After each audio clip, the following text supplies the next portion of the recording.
नमस्कार, स्वागत है आपका के न्यूज में। मैं हूं आपके साथ विशाल पंडित और आप देख रहे हैं ईडी सीबीआई दुरुपयोग पर स्थगन प्रस्ताव। लोकसभा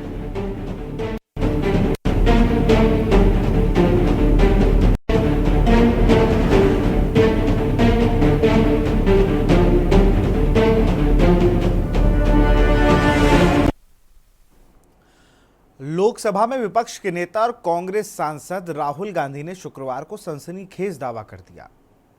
उन्होंने कहा कि 29 जुलाई को संसद में दिए उनके चक्रव्यूह भाषण के बाद प्रवर्तन निदेशालय यानी कि ईडी उनके घर पर रेड मारने की प्लानिंग कर रही है। राहुल ने कहा कि वह खुली बाहों के साथ ईडी के अधिकारियों का इंतजार कर रहे हैं। कांग्रेस नेता का दावा है कि ईडी के अंदरूनी सूत्रों ने उन्हें छापेमारी की जानकारी दी है। सोशल मीडिया प्लेटफॉर्म एक्स पर एक पोस्ट में राहुल गांधी ने ईडी की छापेमारी को लेकर दावा किया है। शुक्रवार की तड़के की गई पोस्ट में उन्होंने लिखा, जाहिर है दो में से एक को मेरा चक्रव्यूह वाला भाषण अच्छा नहीं लगा।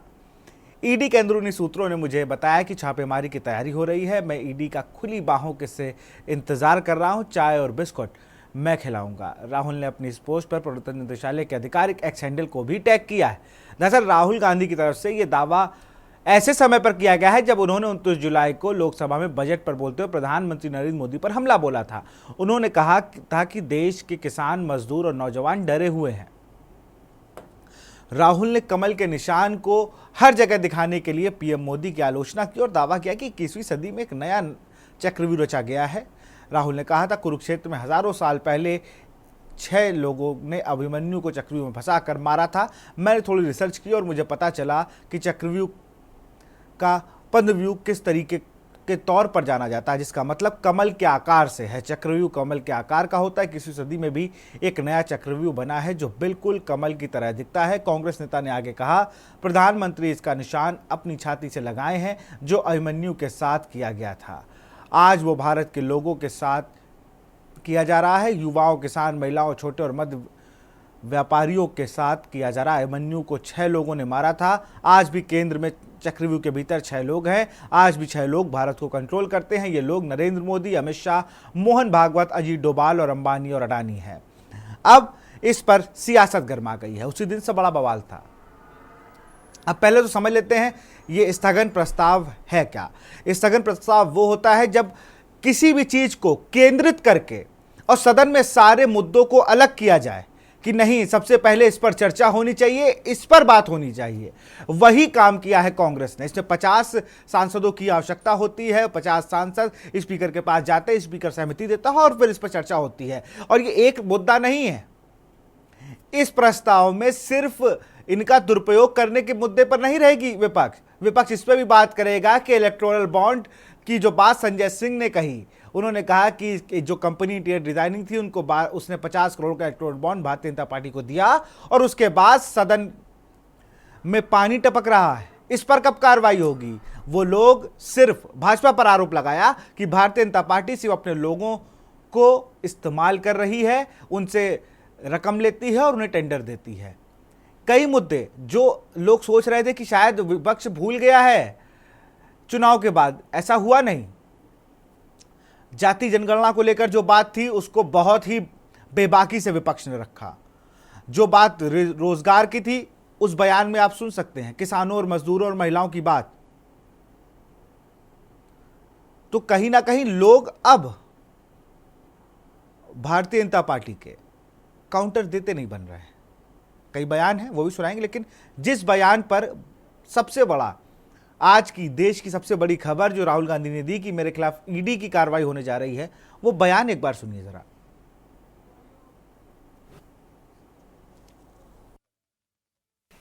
डर होता है, हिंसा होती है और अभिमन्यु को चक्रव्यूह में फंसाकर, ट्रैप कर 6 लोगों ने मारा। मैंने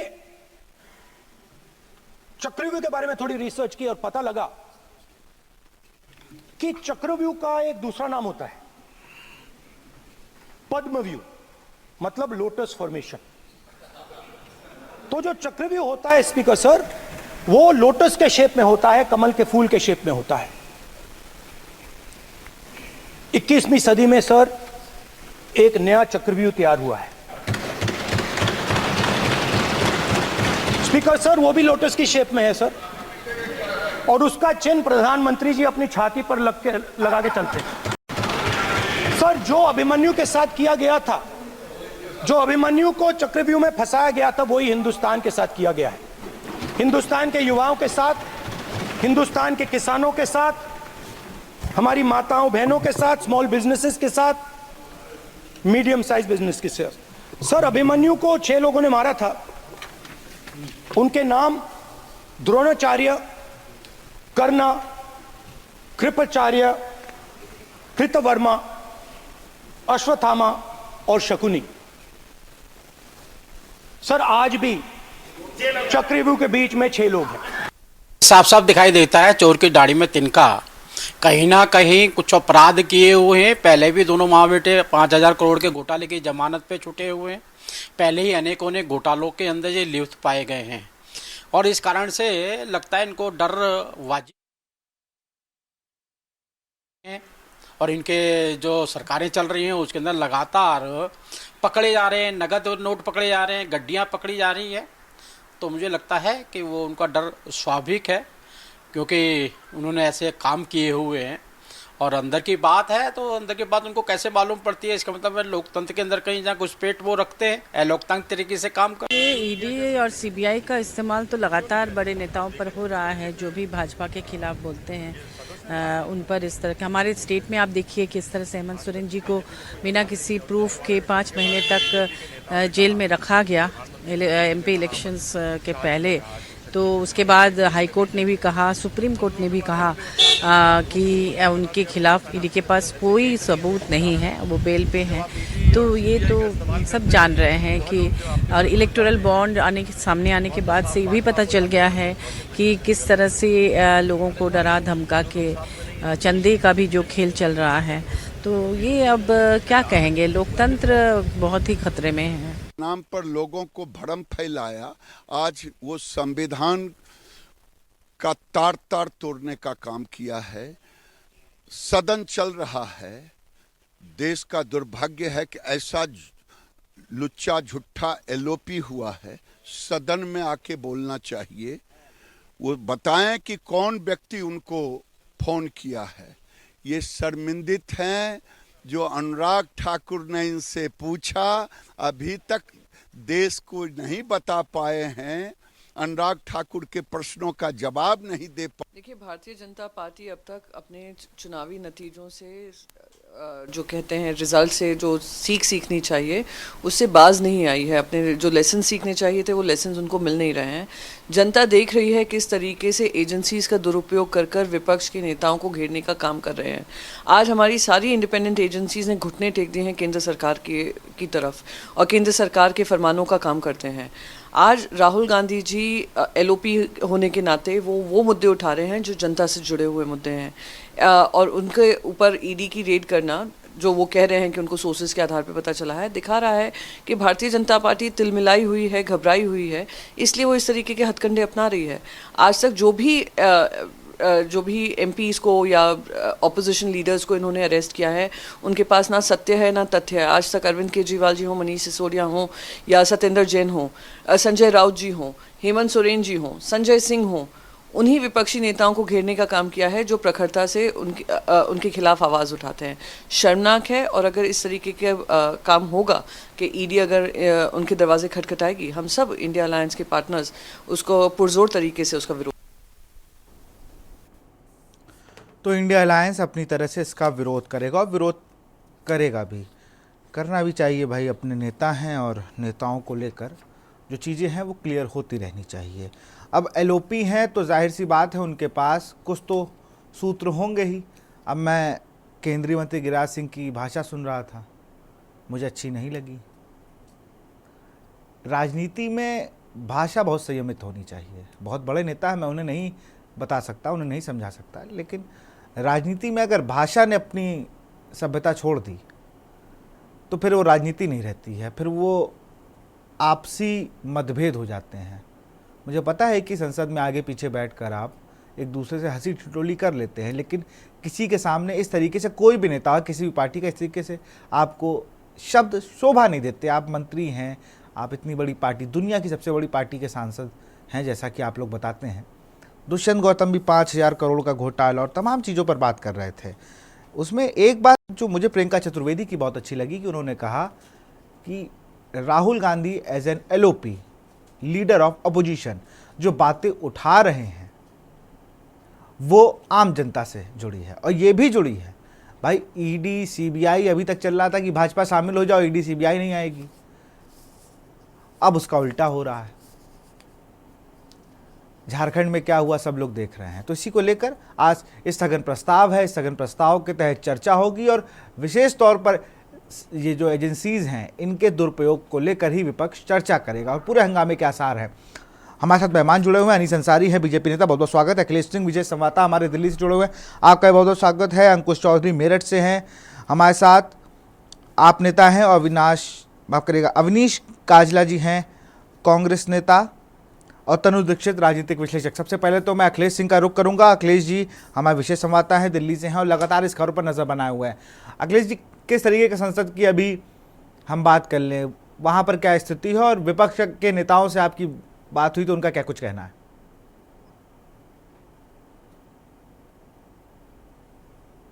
अनम्यूट कर लीजिए अखिलेश जी।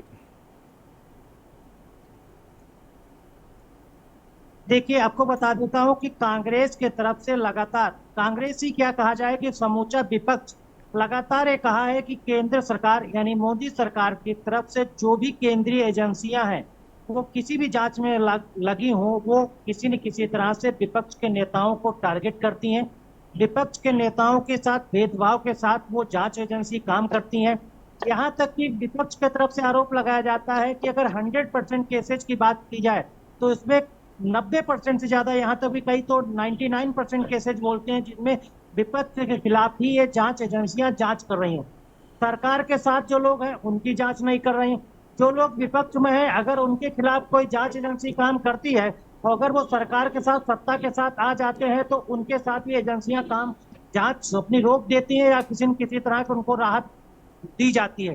तो इस तरह से विपक्ष लगातार कहता है और वो नजर भी आता है, और नजर भी इसलिए भी आता है कि जो भेदभाव जांच एजेंसियां विपक्ष नेताओं और सत्ता पक्ष के नेताओं के बीच में करती हैं, तो उससे साफ झलकता है कि कहीं न कहीं केंद्रीय एजेंसियां एक तरफ से पार्शलिटी लेकर जांच की तरफ बढ़ती हैं। दूसरा, जब राहुल गांधी की तरफ में वर्तमान में कहा गया कि उनको जो सूचना मिली है कि उनके खिलाफ ईडी की जांच को लेकर तैयारी चल रही है, जांच एजेंसी कभी भी ईडी राहुल गांधी के खिलाफ नोटिस जारी करके उनको पूछताछ के बुला सकती है। उनको इस तरह की कहीं से सूत्रों से जानकारी मिली होगी, इसलिए राहुल गांधी ने कहा कि वो खुले हाथ करके ईडी का स्वागत करते हैं। अगर उनको जांच करना है तो वो जांच करें, पूछताछ करना है तो पूछताछ करें, लेकिन जिस तरह की साजिश ईडी के माध्यम से सरकार के इशारे पर रची जा रही उसकी उनको जानकारी मिल गई। अगर देखा जाए कि दूसरे तमाम ऐसे केसेज हैं जिनमें देखा जाए कि जांच एजेंसियां इलेक्शन आता है तो तमाम विपक्षी नेताओं को टारगेट करती हैं। अगर अब देखा जाए कि लोकसभा चुनाव 2024 में उत्तर प्रदेश में अगर ध्यान दिया जाए तो अखिलेश यादव के मामले में रिवर फ्रंट घोटाला का जो मामला करीब 7-8 साल पुराना होने जा रहा है, उस मामले में सीबीआई ने FIR भले ही दर्ज की हो लेकिन कोई भी कार्रवाई अब तक नहीं की थी, ना ही कोई उन्होंने जांच एजेंसी में नोटिस दिया था। लेकिन जैसे ही लोकसभा चुनाव आता है वैसे ही अखिलेश यादव को सीबीआई की तरफ से नोटिस जाती है और कहा जाता है टाइमिंग पे ही तो सवाल है, ये टाइमिंग पे ही है, तभी तो ये प्रस्ताव आया है। मैं जरा अब अखिलेश जी आपको रोकूंगा, मैं जरा कांग्रेस नेता के पास चलता हूँ। भाई आपके नेताओं, अब तो राहुल गांधी पर भी ईडी की आंच आने वाली है। राहुल जी खुद ही चाय लेके इंतजार कर रहे हैं कि आ जाए तो हम उनको चाय नाश्ता कराएं, फिर वो जांच कर ले मेरी। अवनीश, मैं अभी सारे आपसे पहले जितने भी आपने जो बातें कही, जो आपने दिखाया लोगों की बात से तो आपके लासिंग जैसे ने कहा इस के बारे में क्या आपने राय है, क्या उनकी विशाल जी इंडिया गठबंधन 2024 के चुनाव में भी ये भारतीय जनता पार्टी RSS नरेंद्र मोदी और तमाम भाजपा के लोगों के साथ, के साथ नहीं, देश की सारी स्थिति संस्थाएं, ईडी, सीबीआई, चुनाव आयोग, इन तमाम संस्थानों ने भी किस तरीके से लोगों के साथ व्यवहार किया है, तो ये प्रदेश जानता है। चुने हुए मुख्यमंत्री लोकसभा चुनाव से पहले जेल अवनीश जी में मैं रोकूंगा माफी के साथ आपको। यहाँ हम कुछ ऐसा नहीं कर रहे हैं कि आपकी आवाज़ हम तक ना आए, आपकी आवाज़ खुद हम तक नहीं आ रही है। मैं आपके इंडिया अलायंस से अंकुश चौधरी आए हुए हैं, आपके नेता है। आप आम आदमी पार्टी ईडी सीबीआई को बहुत अच्छे तरीके से इस वक्त समझ रही होगी, क्योंकि पूरा टॉप ऑर्डर ही उनका ईडी सीबीआई की रेंज में है। अंकुश। विशाल जी देखिए, जहां तक देश की संवैधानिक संस्थाओं का दुरुपयोग है तो भारतीय जनता पार्टी ने उसमें नया कीर्तिमान बनाया है, और क्योंकि हम उसके स्वयं भुक्तभोगी हैं। आप देखिए, देश के अंदर तथाकथित शराब घोटाले के नाम पे, और ये तथाकथित शराब घोटाला किसने किसने कहा ये बात? ये भारतीय जनता पार्टी। एलजी और प्रमुख सचिव एक लेटर लिखते हैं, उस पर जांच शुरू हो जाती है, और जब ये पूरी जांच शुरू होती है तो घूमते घूमते आप देखिए, सबसे पहले हमारे शिक्षा मंत्री, जिन्होंने अच्छे स्कूल बनाए, उनको उठा के गिरफ्तार कर दिया, उनको आपने जेल भेज दिया। हमारे स्वास्थ्य मंत्री, उनको आप उठा के जेल में भेज देते हैं। देश के सदन में मुखरता से आवाज उठाने वाले, सदन की सड़क पर गरीबों की, मजलूमों की, संजय सिंह जी को, उनको उठाया, उनको जेल में भेज दिया। आज वो जेल से आया तो मुखरता से बात रखने हैं। और आम आदमी पार्टी के सर्वोच्च नेता, आम आदमी पार्टी की जो सबसे बड़े नेता अरविंद केजरीवाल को गिरफ्तार करके लोग जेल भेजने का काम करते हैं। तो कहीं ना कहीं ये सोची समझी रणनीति है। मैं आपको एक बताना चाहूंगा कि आप देखिए कि इनका टाइमिंग, आप बिल्कुल 11 नवंबर 2022 को शरद रेड्डी की गिरफ्तारी होती है। और ये शरद रेड्डी कौन है? ये शरद रेड्डी वो है जो मेन एक्यूज था इसके अंदर। और 15 नवंबर को 5 करोड़ के इलेक्ट्रॉनिक बॉन्ड ये खरीदता है शरद रेड्डी, अरविंदो फार्मा जिसमें शरद रेड्डी डायरेक्टर, और 21 नवंबर को बीजेपी इलेक्ट्रॉल बॉन्ड रिडीम करा लेती है। जून 2023 में सरकारी गवाह बन जाता है। जो एक्यूज था वो सरकारी गवाह बन गया। आप इनका खेल देखिए। और जब वो सरकारी गवाह बनता है तो नवंबर 23 में अरविंदो फार्मा फिर 25 करोड़ के इलेक्ट्रॉनिक बॉन्ड खरीदते हैं और भाजपा को दे देते हैं, और 34.5 करोड़ रुपए भारतीय जनता पार्टी को इलेक्ट्रॉल बॉन्ड के माध्यम से, अरविंदो फार्मा के माध्यम से शरद रेड्डी देता है, जो आज सरकारी गवाह बन गया है, जो कभी एक्यूज है। तो कहीं ना कहीं ये लोग बिजली, पानी, शिक्षा, स्वास्थ्य और इस देश के बुनियादी मुद्दों से ये लोग घबराए हुए हैं। ये पीडीए से घबराए हुए लोग हैं। पिछड़े, दलित, अल्पसंख्यक जो शोषण इन लोगों ने लगातार किया है। तो जब इंडिया अलायंस मुखर्ता से अपनी बात रखता है तो आज राहुल गांधी जी को निशाना बनाया जा रहा है। आप देखिए, पिछड़ों के नेता, आदिवासी नेता हेमंत सोरेन जी को इन्होंने गिरफ्तार कर लिया, संजय राउत जी को इन्होंने गिरफ्तार कर लिया। तो जो इनके खिलाफ बोलेगा, जो इनके खिलाफ आवाज उठाएगा, उसको गिरफ्तार करेंगे। लेकिन आप याद करिए, हेमंत विश्वकर्मा वाटर घोटाला बुकलेट किसने जारी की? गृह मंत्री अमित शाह ने। उसका क्या हुआ? नारदा सारदा स्कैम। आप ये सारे के सारे अजीत पवार, आप याद होगा अजीत पवार को लेके देश के प्रधानमंत्री रैली में खड़े होते हैं, कहते हैं कि सारे भ्रष्टाचारी मेरे ताप से मिट जाते हैं, मेरे ताप से दूर चले जाते हैं, और 3 दिन बाद उसको भारतीय जनता पार्टी में शामिल कराते, उप मुख्यमंत्री बना देते हैं।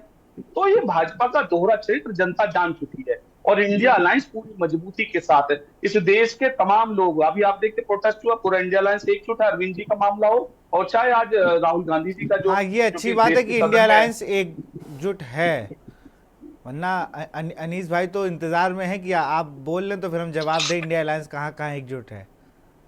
देखिए, हम पूरे देश में एकजुट हैं। इसकी बानगी अभी 3 दिन पहले प्रोटेस्ट हुआ तो उसमें इन्होंने देखा होगा, और उत्तर प्रदेश के हर जिले के अंदर एक प्रदर्शन हुआ जिसके अंदर तमाम लोग इकट्ठा हुए। आप देखिए, अभी जैसे बताया था, समाजवादी पार्टी के राष्ट्रीय अध्यक्ष अखिलेश यादव जी, जो जन सरोकार के मुद्दे उठा के यूपी में घूम रहे थे, लोकसभा का जब चुनाव आया तो उससे पहले सीबीआई का नोटिस भिजवा दिया।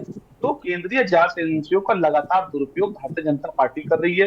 इनके पास कहने के लिए कुछ नहीं है। प्रभु श्री राम ने इनको सबक सिखाने की कोशिश की, लेकिन इनको भी समझ में नहीं आया। मुझे लगता है कि अभी और समय लगेगा। चलिए, और ये चलिए अब मैं जवाब ले लेता हूँ अनीस जी। ये टाइमिंग का इशू है। देखिए, अब तो कहना पड़ेगा कि जब कोई बात ऐसी उठती है तो नोटिस तुरंत आ जाता है। नोटिस का खेल है। ऐसा कोई चिट्ठी बाबू आप लोगों ने रख लिया है जो समय समय पर आप लोग निकालते हैं उसको। ये आपको नहीं कहूँगा, माफ़ी चाहूँगा उसके लिए मैं। ऐसा विपक्ष कह रहा है आपको, मैं नहीं कह रहा हूँ, मेरे शब्द नहीं है ये विपक्ष के शब्द है जो मैं बोल रहा हूँ। वो कहते हैं कि इनके पास एक ऐसा चिट्ठी बाबू है जो ये समय पे छोड़ते हैं फिर उसको वापस बुला लेते हैं। अब आप अनम्यूट कर लीजिए, यहाँ माइक नहीं बंद होता है। विशेष तौर से माइक हमारे यहाँ भी बंद नहीं होता। नहीं, आवाज मैंने बता एकदम दिया बढ़िया ना, आती आरोप है। लगता है कि भाई हमारे आपने भाई मुझे अभी बोलने बैठे का हैं, मौका नहीं कांग्रेस दिया। वाले, उनकी आवाज अटक रही आरोप है। लगता है, इसीलिए मैंने कहा कि हम माइक नहीं बंद होते। भाजपा वालों की आवाज नहीं अटकती। नहीं नहीं, अटकनी भी नहीं चाहिए। शुरुआती पहले जो व्यक्ति गठबंधन अब अवनीश भाई आऊंगा आपके पास, अवनीश भाई आऊंगा आऊंगा आऊंगा आपके पास, जरा अनीस भाई से जवाब ले लो। देखिए, मैं आपको ये बताना चाहता हूं कि आप बोल लें पहले, उसके बाद ही बोलूंगा, पक्ष तो पूरा रखूंगा मैं। एक बार अवनीश का नेटवर्क चेक कर लिया है, क्योंकि अभी मुझे लग रहा है उनकी आवाज़ ब्रेक होकर आ रही है। अवनीश, आप एक बार नेटवर्क एरिया में आ जाएंगे तो ठीक रहेगा, आपकी बात बहुत अच्छे से हम तक आ जाएगी। आपकी आवाज़ हम तक नहीं आ रही है।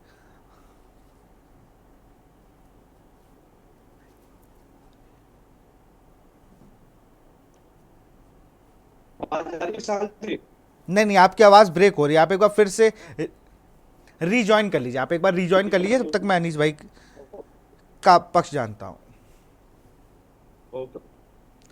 अनीस भाई जी जी, अब आप विशाल जी, बात मैं कर कहना सकते हैं। चाहता हूं, देखिए, भारतीय जनता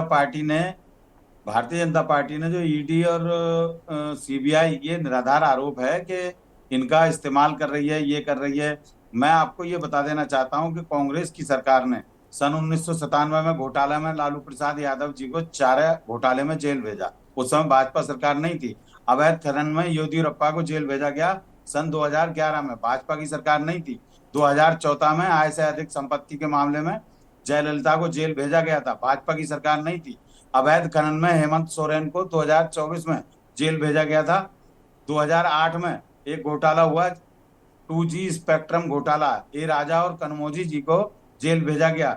2011 में कनमोजी जी को पुनः जेल भेजा गया। 2011 में कॉमनवेल्थ घोटाला हुआ। इस तरह के पिछली बार अगर रिकॉर्ड उठाया जाए कांग्रेस सरकार का 2004 से 2014 तक का, तो उसमें 112 जगह सीबीआई ने रेड की, और जिसमें के 80 नेता कांग्रेस के जेल गए और वो जमानत पर हैं आज भी। ये आरोप लगाना बिल्कुल गलत है। चलिए चलिए, अनम्यूट कर लीजिए सर।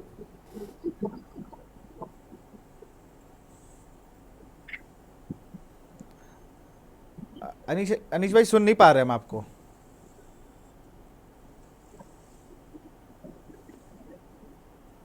मैं ये कहना चाहता हूं, जितने भ्रष्टाचारी हैं विशाल जी, उन पर कार्रवाई तो होनी है, होती आ रही है। थोड़ा ये है कि जब से हमारी सरकार आई है 2014 से केंद्र में, तब से सारे विभाग एक्टिव हो गए हैं। वो एक्टिव हो गए, इसकी वजह से इंडी गठबंधन यानी विपक्षी दलों के पेट में हो गया दर्द कि कहीं ना कहीं उन्होंने बहुत मलाई खाई है। और उसकी लिस्ट में अभी 2 मिनट पहले आपको बता चुका हूं कि हर दिन घोटाले में इनका एक सांसद, इन्हीं की सरकार के सांसद, इन्हीं की सरकार के मंत्री, कांग्रेस के ही समय पर, कांग्रेस के ही प्रधानमंत्रित्व काल में ये लोग जेल जाते रहे हैं। इस बात का इतिहास गवाह है। अच्छा, एक बड़ी बात थी ना अनीस भाई, कितनी अच्छी बात थी अनीस भाई, मैं तो इस बात को कांग्रेस को श्रेय दूंगा कि हिम्मत तो थी ना अपने नेताओं की जांच कराने की। सभी नंगे पाए गए ना, सभी लगभग, अगर 20% छोड़ दिए जाए तो बाकी सभी जेल गए, इनके सब पे केस लगे। उस समय ईडी और सीबीआई का विरोध क्यों नहीं किया?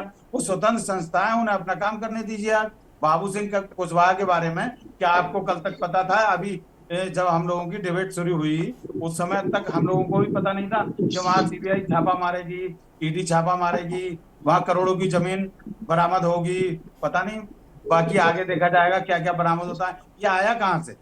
तो ये जो संस्थाएं हैं इनको अपना काम करने देना चाहिए। संसद भवन के अंदर ये नैरेटिव पैदा करके, गलत बयानबाजी करके ये जनता का मन जीतने वाली बात नहीं है। जनता इन्हीं 3 महीने में ये समझ चुकी है कि कौन झूठा है कौन सच्चा है। भारतीय जनता पार्टी ने हमेशा देश हित और राष्ट्र हित के बारे में कार्य किए हैं। देश हित और राष्ट्र हित, अरे राष्ट्र हित में संसद चूने लगी, ये राष्ट्र हित में है क्या? विधानसभाओं में पानी भर गया, ये भी तो है ना। नहीं, वो तो दिल्ली देख तो रहे हैं हम लोग। हाँ, दिल्ली में तो सभी लोग बैठ रहे हैं। तो भैया, जब दिल्ली में प्रधानमंत्री भी, राष्ट्रपति भी, गृह मंत्री, राहुल गांधी भी, सब लोग दिल्ली में ना, तब दिल्ली का ये हाल है। और जिस सांसद पूरे देश का प्रतिनिधित्व करने वाले सांसद बैठ रहे हैं, उसका भी हाल दिख गया हमको। तीन विद्यार्थियों की जो मृत्यु हुई वो आपने नहीं गिनाई, पूरी दिल्ली पानी पानी हो गई, आपसे वो ज्यादा आपने उस नहीं मुद्दे पे गिनाई। बात की है हमने, आप उस चीज को बता रहे हैं, वो एक आपसे शीशे ज्यादा उस की मुद्दे जो- पे बात की भाई साहब। आपको रोकूंगा, एक दिल्ली से खबर और आ रही है। दिल्ली से खबर आपको बताया, रामगोपाल यादव ने समर्थन किया, राहुल गांधी के ईडी के मुद्दे का किया समर्थन। जब उन्होंने कहा है तो वो सही कह रहे होंगे, जिसके साथ जनता, उसका नहीं होगा कोई बाल विबाका।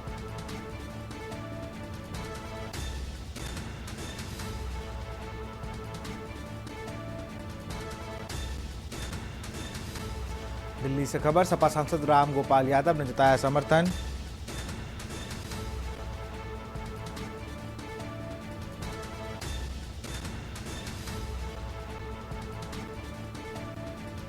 जब उन्होंने कहा है तो ऐसा होगा, जिसके साथ जनता, उसका नहीं होगा कोई बाल विबाका।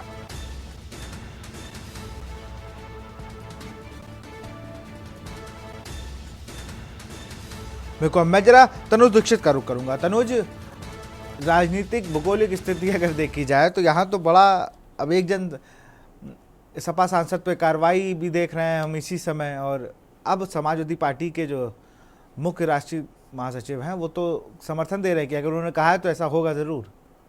आप कैसे देखते हैं इसको राजनीतिक दिशा से? तनुज अनम्यूट कर लीजिए। मेरा अनम्यूट है विशाल जी, आप आवाज सुन पा रहे आवाज हैं? आ गई आपकी आवाज आ गई। जी विशाल जी, मैं यही बता रहा हूँ कि राहुल गांधी जी का जो आज ट्वीट है ईडी को लेकर के, जो उन्होंने एक तंज कसा है, तो मेरा उस पर यही कहना है, वो अभी चिंता सिर्फ अपनी कर रहे हैं, लेकिन यहाँ विपक्ष एक बड़ा इंडिया अलायंस, एक बड़ा गठबंधन है, और इसमें तकरीबन 30 पार्टियां हैं जो इस समय उनके साथ समर्थन के रूप में, विपक्ष के रूप में मौजूद हैं। मुझे लगता है कि ये चिंता सिर्फ उनके लिए नहीं, सभी के लिए इक्विवेलेंट होना चाहिए। साथ ही साथ एक और चीज है कि जब से लीडर ऑफ अपोजिशन की पोस्ट पर राहुल गांधी विपक्ष के नेता के रूप में आए हैं, तब से देखिए उन्हें एक चीज बहुत अच्छे से जो कर पा रहे हैं वो है एक मुद्दों को उठाने का तरीका और लाइमलाइट में बने रहने का तरीका, जो कि एक बहुत आवश्यक चीज है एक लीडर ऑफ अपोजिशन के लिए। क्योंकि देखिए जहां पर पे भी वो आए दिन जिस तरीके से विपक्ष मुद्दे उठा रहा है संसद के अंदर, जिस तरह जनता की बातों को या सरकार का कटाक्ष करते हुए जिस तरीके से विपक्ष बातें रख रहा है, उससे दिखता है कि विपक्ष अब बहुत बेहतर तरीके से जान रहा है कि किस तरीके से ये सत्ता पार्टी को, दल को परेशान कर सकता है और किस तरीके से अपनी बातें भी रख सकता है। विशाल जी, लेकिन मैं एक जरा, चूंकि आप वकील भी हैं, अब मैं जरा कोर्ट की भाषा में जानूंगा। नोटिस की एक बहुत वो होती है कि जो जितने भी ये सरकारी एजेंसीज हैं, ये नोटिस देने का टाइमिंग इनका गलत होता है। क्या इस टाइमिंग को लेकर कोर्ट जाया जाए कि भाई देखिए अभी तक अगर 10 साल से कोई मुकदमा चल रहा है तो 10 साल में कितने सम्मान आ जाए बता दीजिए हमें, इस पर कोई प्रावधान होगा? देखिए प्रावधान यही है कि क्या होता है विशाल जी, नोटिस तो डिपार्टमेंट अपने तरीकों से कोई भी डेट का निकाल सकता है, बस यही है कि वो नोटिस नहीं मिला है कि शिकायत होती है अक्सर जो हम देखते हैं। तो आप भी समझते हैं कि नोटिस निकला और नोटिस मिला का जो दौर है, ये आप भी बेहतर तरीके से समझते हैं, इस पे कोई, मुझे नहीं लगता विशेष रूप से कोई टिप्पणी करने की आवश्यकता है। तो होता यही है, अगर कोई कार्रवाई होना तय है तो नोटिस तो ऑन स्पॉट भी दिया जा रहा है और कार्रवाई की जा रही है, हम देख रहे हैं इसको। जी बिल्कुल, मैं जरा अवनीश के पास चलूंगा, कांग्रेस नेता है। अवनीश, कैसे देख रहे हैं आप? राहुल गांधी ने तो कहा मैं चाय बिस्किट लेके सब इंतजार कर रहा हूं, बस आ जाए ईडी मेरे पास, और बाकायदा टैग करके उन्होंने एक्स पर ये पोस्ट किया है। देखिए पहले भी ईडी को पहली बार राहुल जी को पास जाने की साजिश नहीं रच रही, हमारे नेताओं के पास पहले भी गई है, और 5 दिन तक लगातार ईडी का सामना इस तानाशाह सरकार की जब तानाशाही चल रही थी तब उन्होंने किया, तब वो ईडी से नहीं करे। कांग्रेस का कार्यकर्ता ईडी से नहीं डरने वाला। मैं आपको बता देना चाहता हूं, भारतीय जनता पार्टी जितना ईडी सीबीआई का दुरुपयोग करेगी, जनता में उनकी छवि उतनी ही धूमिल होने का काम जनता के बीच में होगा। आप समझ लीजिए कहीं ना कहीं आज से पहले जब ईडी का बीजेपी ने सहारा लिया, सरकारों को गिराने में लिया। ये एक तरफ तो हमारे देश के प्रधानमंत्री बात करते हैं कि विपक्ष में सारे नेता चोर हैं। बड़ी बड़ी रैलियों में, भोपाल की रैली में कहा कि कान खोल के सुन लो, जेल भेजेंगे आप लोगों को। अजीत पवार पर टिप्पणी करी थी। 2 दिन बाद क्या हुआ पूरे देश की जनता ने देखा। छगन भुजबल के बारे में क्या कहते थे, प्रफुल्ल पटेल के बारे में क्या बोलते थे। जो भारतीय जनता पार्टी में आ जाएगा उसके पीछे ईडी सीबीआई कहीं ना कहीं नहीं लगेगी, और जो भारतीय जनता पार्टी के खिलाफ, उनकी नीतियों के खिलाफ आवाज उठाएगा उसको ईडी सीबीआई के सारे उस आवाज को दबाने का काम करेंगे। उसी का नतीजा है, आप देख लीजिए, ये इनके घमंड को तोड़ने का काम इस देश की जनता ने किया 2024 में। और जो बचा कुचा जितनी ताकत के साथ ये लोग लड़े, ये अकेले बीजेपी आरएसएस चुनाव नहीं लड़ी थी। ईडी, सीबीआई, आईटी, चुनाव आयोग, तमाम और संवैधानिक संस्थाओं का सहारा लिया। एक ऐसा भोकाल बनाया कि इस देश के अंदर विपक्ष तो लड़ ही नहीं सकता। कैसे कैसे एग्जिट पोल भी आए, कैसे कैसे ओपिनियन पोल आए, उसके बावजूद इस देश की जनता ने इन्हें सबक सिखाया है। और मैं आपको बता देना चाहता हूं, जितना ये दुरुपयोग संवैधानिक संस्थाओं का करेंगे, आने वाले समय में इनको जनता बुरी तरीके से सबक सिखाएगी। बिल्कुल। अगर विशाल जी अगर एक बात कहें, नहीं बिल्कुल कह सकते हैं, बिल्कुल। बीजेपी की जो स्थिति है, जैसे अभी काफी सारे राज्यों में चुनाव आ रहे हैं, हम हरियाणा की बात करें तो हरियाणा में इस समय भारतीय जनता पार्टी की स्थिति इतनी मजबूत नहीं है जैसे कि हरियाणा में रही है। वहां जेजेपी का एक अच्छा होल्ड है। और साथ ही साथ महाराष्ट्र की बात करें तो देखिए, महाराष्ट्र में अभी तिनसुख सरकार चल रही है। और वहीं अगर हम बात करें आने वाले चुनाव की, तो मुझे लगता है कि शिवसेना, मतलब शिंदे गुट नहीं, जो उद्धव ठाकरे वाला एक गुट है, उसकी भी मजबूती से पैर पसारने की तैयारी जो है इस बार है चुनाव के अंदर। तो कहीं ना कहीं देखना होगा कि मी मराठी और मराठाओं की जो सम्मान की बात है, वो भी महाराष्ट्र के अंदर ध्यान रखने के लिए होगी। वहीं जो जातिगत समीकरण है हरियाणा के अंदर, उस पर भी विशेष रूप से ध्यान देने की आवश्यकता होगी।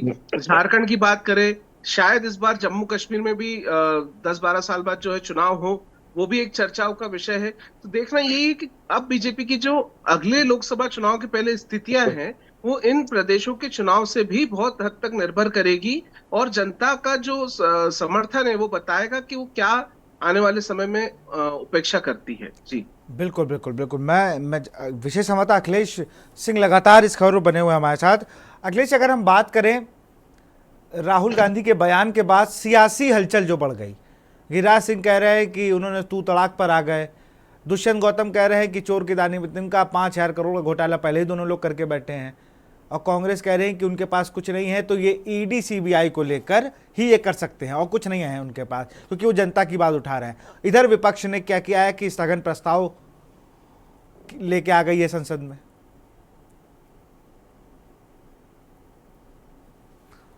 अनम्यूट करिए अपने आप को अखिलेश।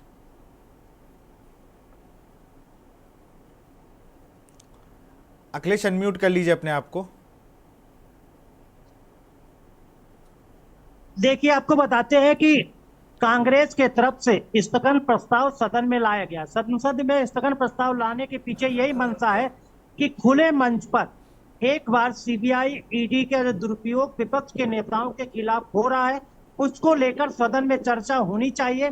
और विपक्ष चाहता है कि इस मुद्दे पर भी सदन में भरपूर बोलने को मौका मिले और सरकार को इसका आईना भी दिखाने का विपक्ष काम करे। इसलिए सदन में विपक्ष के तरफ से गौरव गोगोई, और अगर दूसरा मुद्दा देखा जाए कि पानी टपकने का, तो उसमें मणिकम टैगोर की तरफ से संसदीय प्रक्रिया के नियम 267 के तरफ स्थगन प्रस्ताव लाया गया। स्थगन प्रस्ताव के तहत विपक्ष चाहता है सीबीआई, ईडी और दूसरी केंद्रीय एजेंसियों का जो दुरुपयोग सरकार के द्वारा होता है, उसमें विपक्ष को भरपूर मौका सदन में अपनी बात रखने को मिले और कैसे किस किस के खिलाफ सदन में प्रस्ताव के साथ विपक्ष बोले और एक एक करके चुनिंदा करके विपक्ष बनाने को मौका मिले कि किस प्रकार केंद्र सरकार के इशारे पर केंद्रीय जांच एजेंसियां, चाहे वो सीबीआई हो, ईडी हो या दूसरी एजेंसी हो, वो विपक्षी नेताओं को कैसे साजिश के तहत निशाना बनाती हैं, छापेमारी करती हैं। और यहाँ तक भी अगर उनको जरूरत महसूस होती है कि उनके इशारे पर गिरफ्तारी करके अगर केंद्र सरकार या भाजपा को कोई लाभ पहुंचाया जा सकता है, जैसा कि विपक्ष लगातार आरोप लगाता चलाया, तो विपक्ष के नेताओं की गिरफ्तारी भी होती है। इसी में चाहे आप देखें झारखंड में हेमंत सोरेन की गिरफ्तारी गिरफ्तारी हुई, दिल्ली में अरविंद केजरीवाल की गिरफ्तारी हुई, या और भी कई ऐसे नेता हैं जिनकी लगातार एक के बाद एक गिरफ्तारी होती है। और लगातार केंद्रीय एजेंसियां इस मामले में कोर्ट में भी मुंह की खाती हैं। जब कोर्ट की तरफ से, चाहे सुप्रीम कोर्ट हो, हाई कोर्ट हो, जब सवाल उठाया जाता है कि किस आधार पर उनको गिरफ्तारी की, क्या जल्दबाजी थी जो गिरफ्तारी की, इन तमाम मुद्दों को लेकर विपक्ष एक साथ मिलकर सदन के अंदर अपनी आवाज को उठाना चाहता है और सदन में बात उसको रखना चाहता है और सरकार को भी घेरना चाहता है और सरकार को भी केंद्रीय एजेंसियों के दुरुपयोग और विपक्ष नेताओं के साथ हो रहे भेदभाव को लेकर घेरना सदन में चाहती है। इसी वजह से स्थगन प्रस्ताव विपक्ष की तरफ से लाया गया और विपक्ष का कुल मिला के काम है कि देखिए, अगर हम प्रस्ताव लाएंगे तो हमारी बात तो सुननी पड़ेगी। अभी तक क्या होता था, पिछले सदन तक क्या भाई निलंबित कर देते थे। अभी क्या है कि अभी बड़ी मजबूती के साथ विपक्ष अपनी बात रख पा रहा है और सारे मुद्दों को ला रहा है। मैं अंकुश चौधरी के पास चलूंगा। अंकुश, आपकी पार्टी से भी अगर बात की जाए तो मजबूती से विपक्ष का साथ दिया जा रहा है, विपक्ष का जो एक अच्छा रोल अदा करने की कोशिश की जा रही है आपकी पार्टी की ओर से भी। ब्रजभूषण जनता पार्टी लगातार संवेदनशील, आपने नाम कुछ और लिया है, मुझे लगता है कुछ कंफ्यूजन है आपको। नहीं, कंफ्यूजन नहीं है। ब्रजभूषण जनता चेहरा सब लोग जानते हैं, किस तरीके से चुनावी फायदे के लिए इन लोगों ने बहन बेटे की अस्मिता को तार-तार करने वाले एक व्यक्ति के पुत्र को टिकट दे दिया, है ना। तो ये सारी के सारा यूपी की जनता ने देखा और यूपी के लोगों ने सबक सिखाया। अब मैं मूल विषय पे आता हूँ। आप देखिए, अनीश भाई यहाँ बैठे हैं, बीजेपी के प्रवक्ता, ये अभी बड़ी लंबी लंबी बात कर रहे थे कि विपक्ष के नेताओं को पहले भी कांग्रेस ने भेजा, इसने भेजा।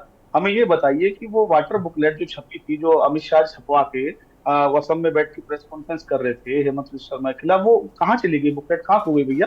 कौन सी तिजोरी में रखे हो? तो उसको निकाल लो एक बार। तो अभी हम सब लोगों ने बताया कि नारायण राणे, उसके खिलाफ भ्रष्टाचार के उनके खिलाफ थे, उस पर आपने क्या कार्रवाई किया बता दीजिए। आप घूम फिर के जो बिजली, पानी, शिक्षा, स्वास्थ्य, रोजगार के और बुनियादी सवालों की जो राजनीति करने वाले लोग हैं, जो ग्रामीण अंचल से जुड़े हुए लोग हैं, जो बुनियादी सवालों की राजनीति करते हैं, आप उनके खिलाफ, विपक्ष के लोगों के खिलाफ कार्रवाई करते हैं।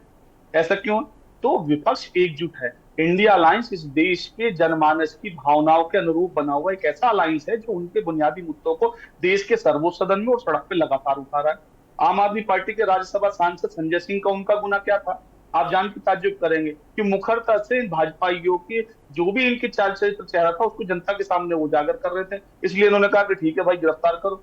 आप देखिए, राउज एवेन्यू कोर्ट से अरविंद केजरीवाल को जमानत मिलती है और जब जमानत मिलती है तो सीधे सीधे दौड़ के जाते हैं और जाके सीबीआई उनको गिरफ्तार कर लेती है। तो ये कहाँ का आप देखिए, इसलिए तो हम कह रहे हैं कि संवैधानिक संस्थाओं का ये लोग दुरुपयोग कर रहे हैं और ना खाली दुरुपयोग कर रहे हैं। आप देखिए, हम लोग हमेशा कहते हैं कि जुल्मी जब जब जुल्म करेगा सत्ता की गलियारों से चप्पा चप्पा गूंज उठेगा इनकलाब के नारों से। हम लोग इस देश के जनमानस की आशा और उम्मीद के साथ में इस देश के आने वाले भविष्य को लेकर लड़ाई लड़ रहे हैं, क्योंकि रोजगार इन्होंने दिया नहीं, इन्होंने बिजली पे काम नहीं किया।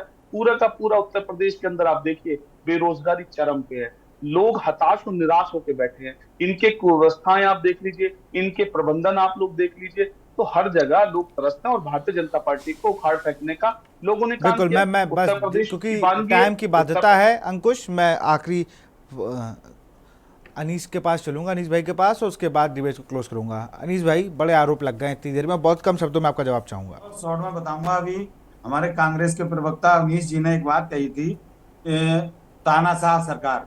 तो मैं आपको याद दिला दूं, सन 1948, डेट नोट करिए। अरे भैया, हम थे नहीं, आप अभी की बात करा करो। मैं अपनी डिबेट में मैं हिस्ट्री पढ़ाने के लिए नहीं बैठा हूं भैया, ना ये कोई पाठशाला है। अभी की बात करिए, 1948 में उस समय की स्थिति क्या रही होगी।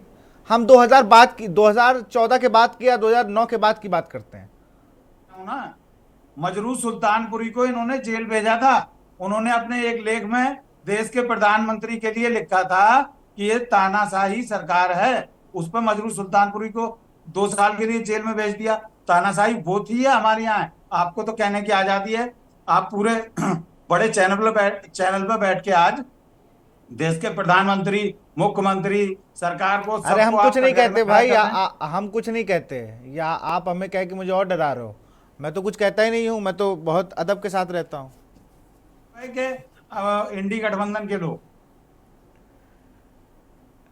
देखिए, जनता पार्टी जातिवादी राजनीति, आपस में भाई भाई को लड़ाने की करती है। महिला, आप देखिए अभी योगी महिलाओं को आदित्यनाथ सदन में खड़े होकर और क्या कहते हैं कि देखिए चलिए लोग हैं चलिए वहाँ पे चलिए, हल्ला बहुत बहुत किया। शुक्रिया हरीश अंसारी, आपका बहुत बहुत शुक्रिया। तनु दीक्षित, आपका बहुत बहुत शुक्रिया। अवनीश काजला जी, आपका बहुत बहुत शुक्रिया। और अंकुश चौधरी, आपका भी बहुत बहुत शुक्रिया। और अखिलेश सिंह जी, आपका बहुत बहुत शुक्रिया। हम लोग बात करें ईडी सीबीआई के दुरुपयोग पर स्थगन प्रस्ताव लेकर आए हैं। गौरव गोगोई ने ये प्रस्ताव सदन में रखा है कांग्रेस की तरफ से, जो आज सुबह सुबह ट्वीट, माफ करिएगा, एक्स पे जो पोस्ट किया है राहुल गांधी ने, उसके बाद से सियासत हलचल बढ़ गई। अब देखना होगा इसकी जानकारी जिसने दी है वो कितनी पुख्ता है और राहुल गांधी की चाय के इंतजार को कब खत्म करवाएगी ईडी। फिलहाल इस कार्यक्रम में इतना ही। देखते रहिए न्यूज़ इंडिया। नमस्कार।